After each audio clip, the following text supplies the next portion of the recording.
Welcome back to Callahan's Corner, where you ask the questions, we answer them live right here on Facebook. So one of the questions asked earlier this week, I apologize that I haven't been on as much this week, getting back into deep dive season. So if people are wondering what a deep dive is, that's where traditionally before COVID, people would fly out to sit with myself and the SimpleGrowth team for 2 days, about 16 hours live in a boardroom.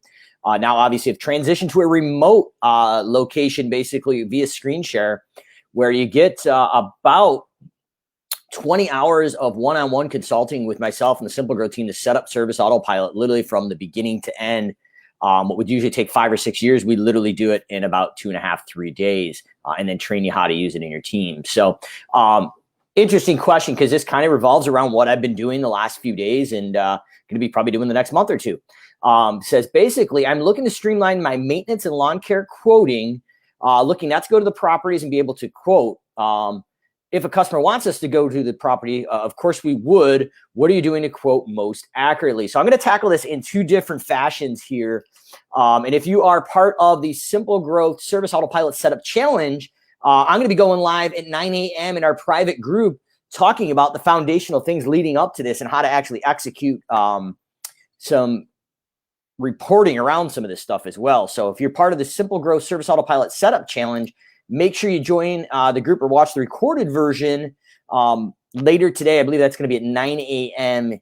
Eastern. And if you haven't joined the Service Autopilot Setup Challenge by SimpleGrowth, good news is we have a new cohort or no new group of people starting the 1st of March. So it's not too late to get in on that 4-week setup challenge. But without any further delay, I'm going to open this up. But if you're interested in learning more about the setup challenge by SimpleGrowth, for $100, you can get in. If you finish the challenge, you get your $100 back to apply to select SimpleGrowth services. And the cool thing about that is that we don't necessarily want to charge you for it, but you got to have some skin in the game, just like this stuff. So if you don't have an investment, you're probably not going to get the work done. So the idea is we've gamified it.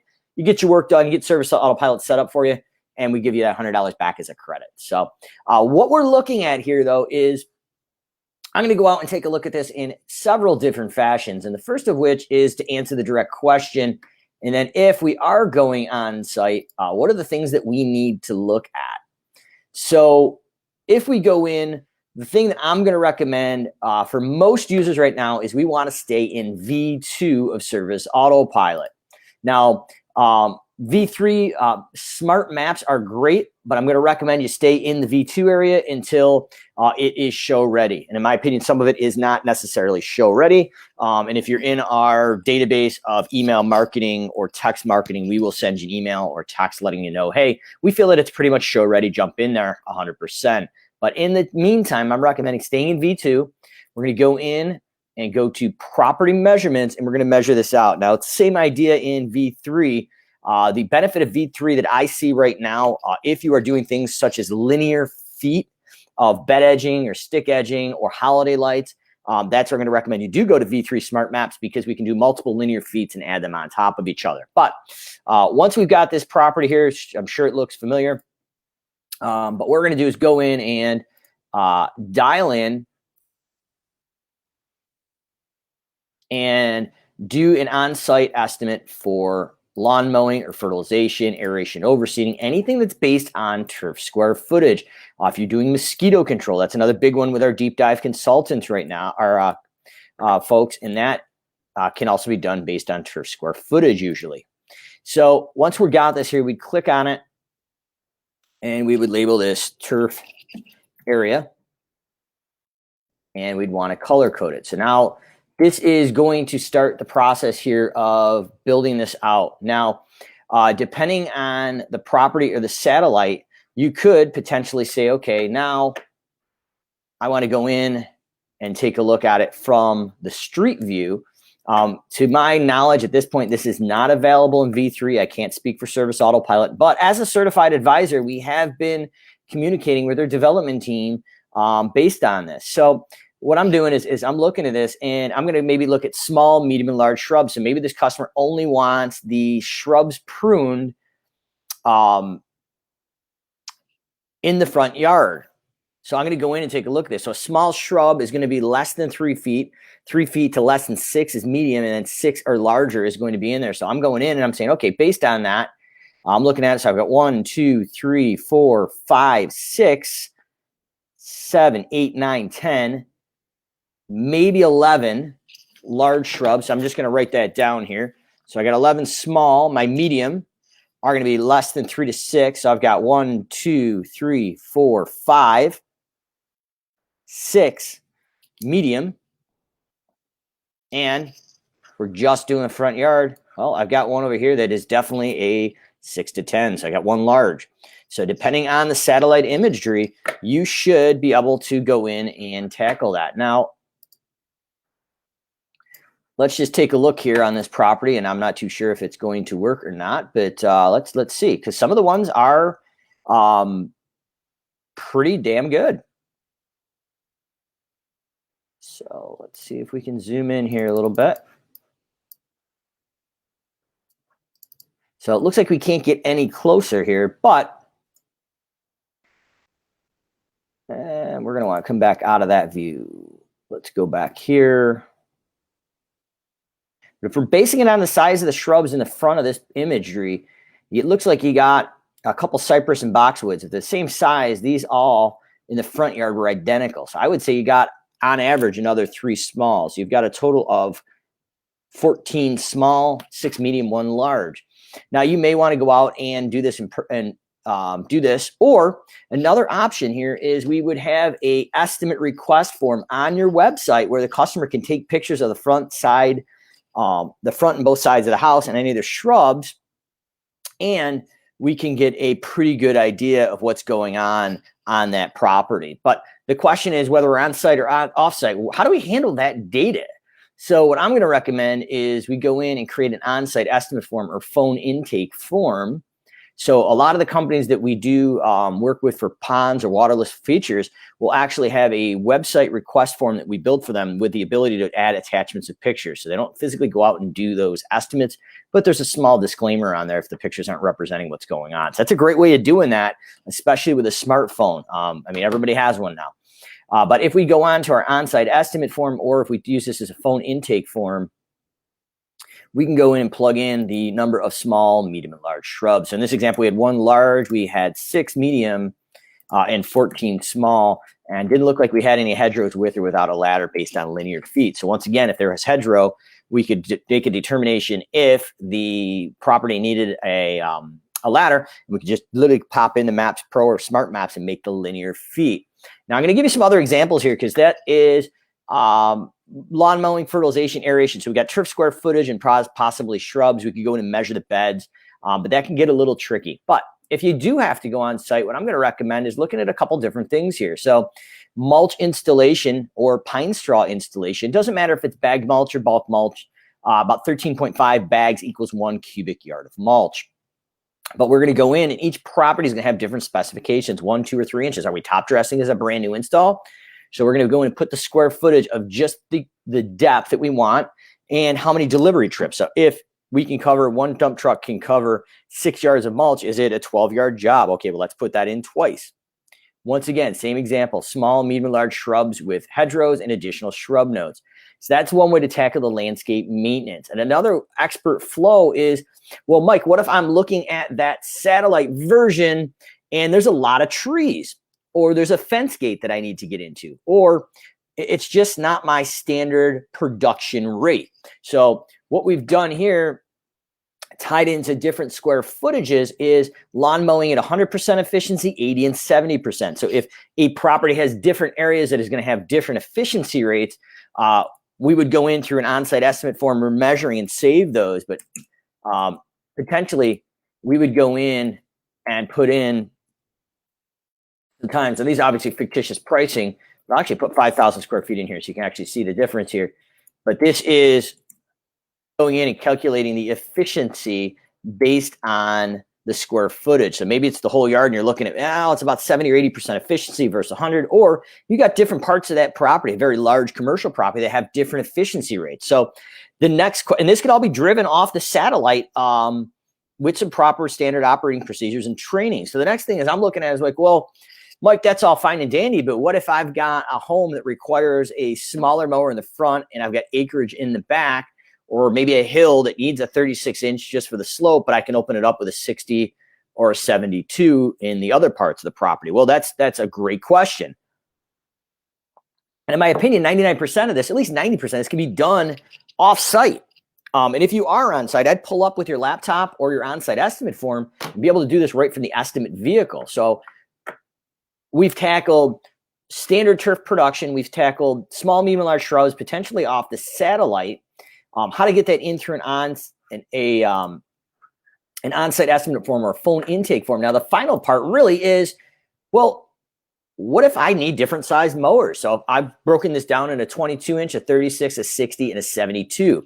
So these are different production rates based on mowing and weed whacking, stick edging, and blowing. Stick edging is something that doesn't happen in the north here a lot, but yes, we built those production rates in here if that's applicable. But now we can go in and through the satellite measuring say, okay, we're going to use a 22-inch here, a 36-inch here, a 60 or 72. And if it doesn't apply, it doesn't matter. But these are sub-services or child services. All the consumer is going to see is lawn mowing for this entire price. So, I mean, you can literally go in and pump some pricing in here. So maybe we're only going to, and then we're going to use in the back, maybe we've got 40,000 square feet with the 72. What we've done is that lawn mowing is $110 basic fictitiously. What we've done is we figured out a budgeted time and cost before profit for the production of the 22-inch push mower in the front and sides, maybe, and then the back of the 72 for the acreage of 1.2 hours and $43.60 cost before profit. So there's a lot of ways of breaking this production rate based estimating system down. So number of units, small, medium, and large, hedgerows with and without a ladder, turf square footage with just normal 100% efficiency on the turf square footage based on percentages of difficulty or production. So A, B, and C difficulty, or 100% efficiency, 70%, 60% efficiency. Or we could dive into each size mower and that's particular production rate based on the area that they're going in. So all these tools is where I'm going to into this question are going to give you the flexibility to dial in systematic estimates from the satellite with predictability and efficiency. And you may just say, hey, Mike, whoa, this is great. Love to go this way, but I have no idea how long it takes me to do this stuff. Well, don't feel bad. You're not alone.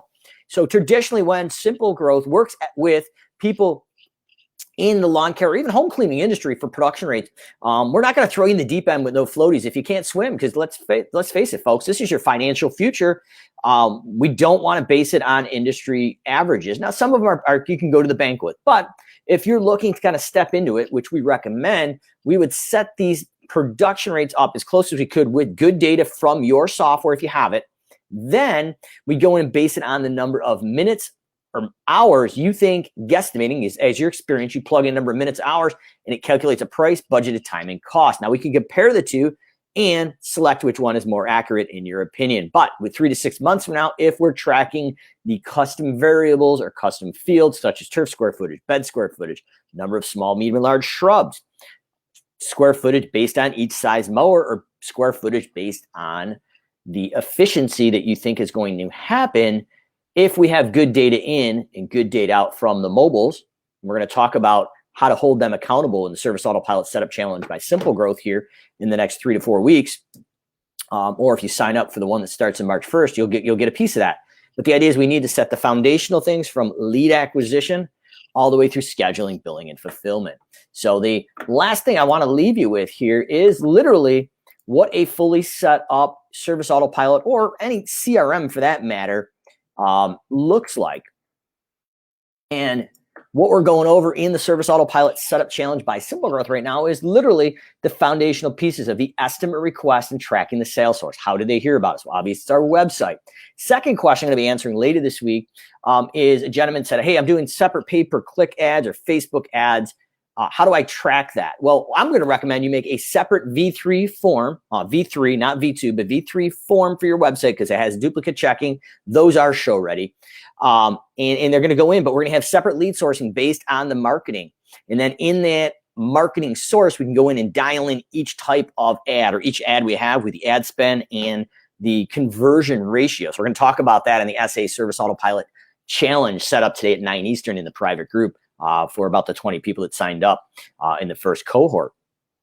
So we're tracking our sales source and we're bringing them in. Now, if you're like some of the people that do the water features and pondless waterfalls with us, I recommend if you're trying not to go out to the site, make an attachment ability with some instructions, some examples in that form where people can walk around their house and take 3 or 4 pictures, and you can estimate it from the pictures with a disclaimer. Keeps you away from the client house there. But the idea is we really want to sell those gateway services off the phone or the website or your messenger bot, lawn mowing, fertilization, anything you can measure online.